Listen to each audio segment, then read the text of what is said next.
day, everyone, and welcome back to Adventures with Parker. It is day 3 of our Tampa adventures, our second full day, but I guess our third day overall if you count the first night.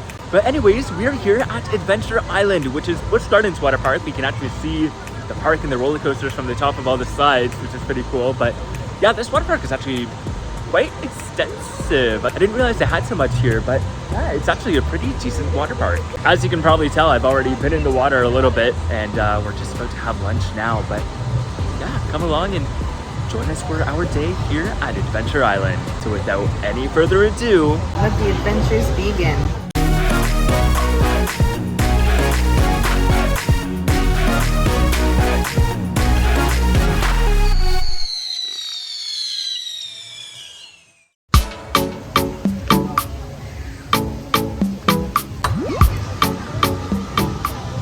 Okay, we're just waiting for Mango Joe's to open. All the food places open at 11 and it's 10:57, so it's gonna be soon.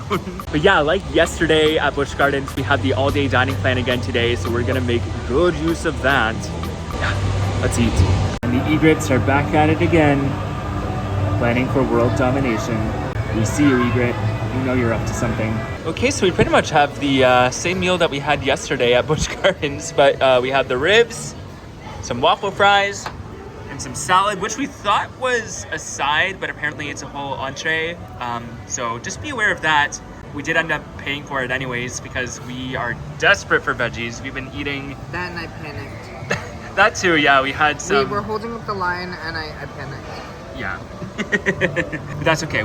Like I said, we need our veggies. I turned around and this guy just crept up on me. This guy is a little too close for comfort. Hello? May we help you, sir? Sir, may we help you? Can we do anything for you? Why are you so close? That's right, back up. We like you. Just maybe give us some space.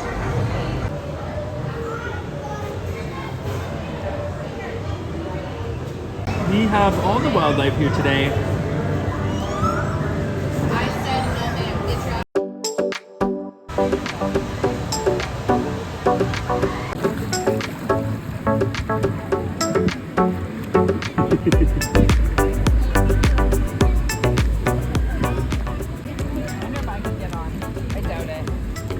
Try.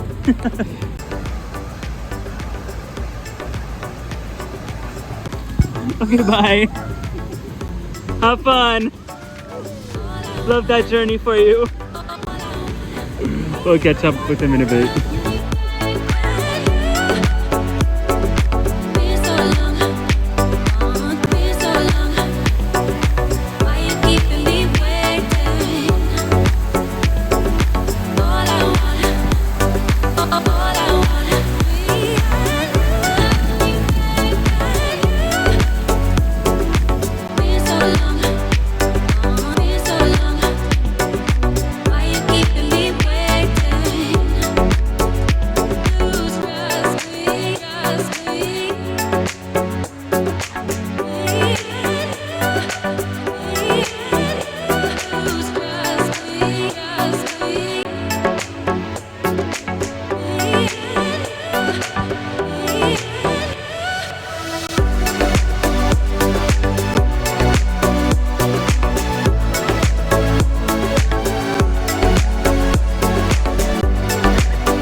so apparently Adventure Island does let you film on the slides if you have a GoPro and the appropriate wrist straps, chest straps, whatnot. All things I don't have. I have, but you didn't tell me to bring them. yeah, well, I didn't realize we could because most water parks I've been to are like, yeah, no filming whatsoever. So I guess we know for next time. Anyways, I can show you the slides we did though, and we'll talk about our experiences on them. So yeah, stick around.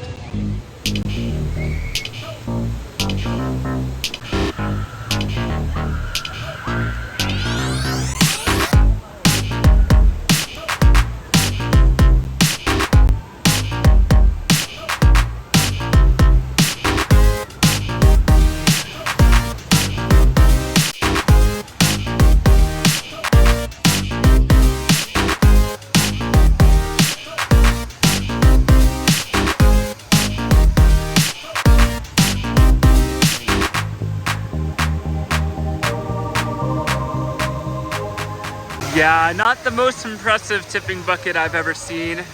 Not by a long shot. The play structure itself looks kind of fun though. Something I really like about the park is this little river that runs through the front entrance here. They have footpaths if you don't want to walk through them, but yeah, you often see people running through and getting their feet nice and cool in the creek. All right, and these are the new slides for this year, Rapids Racer and Wahoo Remix. Rapids Racer is the blue and green one here, and it's cool because it has some really tight hairpin turns and you get to race. And Wahoo Remix is that big orange one, and it has music and flashing lights, so that's a really fun one to do. So I think my favorite water slide was the Colossal Curl, which is a big like wave slide that we did at the beginning. It was just so fun, and I also really liked the Solar Vortex because it had some flashing lights in there and some really cool visual effects. What about you, Michael? What was your favorite water slide today? The first one, what was that called? Colossal Curl, the one with the big wave? Yeah, that one, and I liked the like pink and red and yellow, that one. Solar Vortex. So we have the same favorites. Yeah. I liked that one because I liked the inside of it. It had some nice tight turns, some cool light effects. On that note, I also got to give a shout out to Wahoo Remix, which used to be Wahoo Run, but they redid it with flashing lights and music, so that was like party on a slide. Literally party rock. Yeah, that's the song they played, was Party Rock Anthem. All right, and that is going to do it for today's adventure at Adventure Island. Overall, I actually really enjoyed this water park, and I think it surprised me in a lot of ways. It was a lot more extensive than I was thinking it was going to be, and its slide collection was really solid.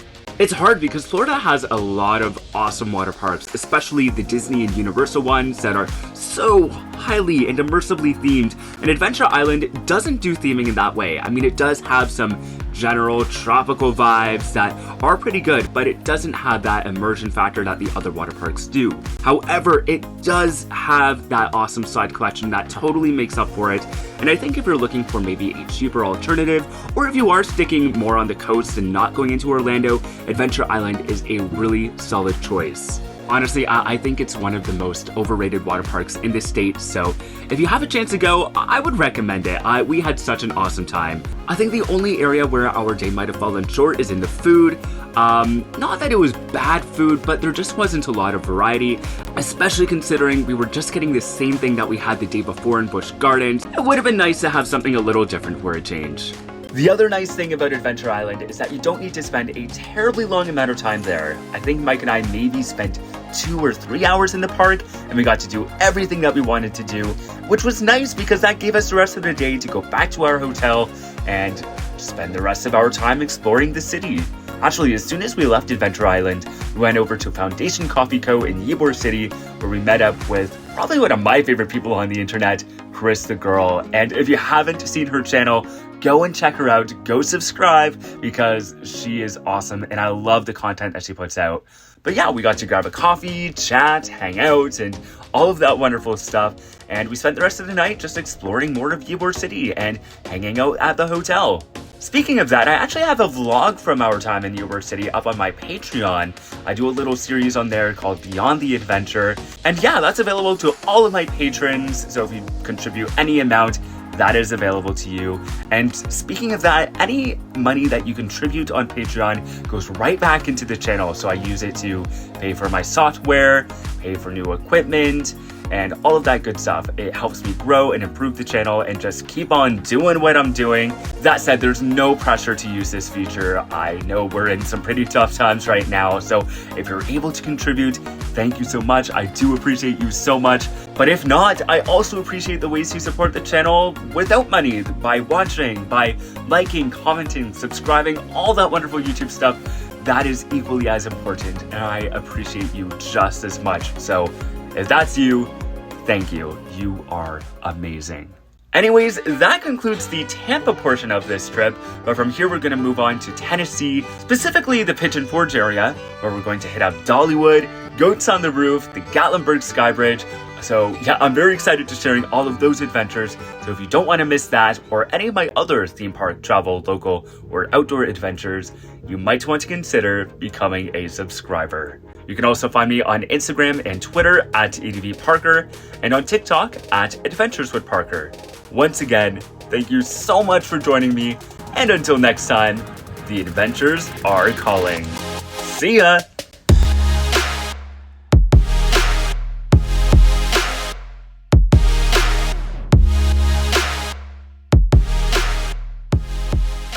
Don't be suspicious, don't be suspicious, don't be suspicious, don't be suspicious, don't be suspicious, don't be suspicious.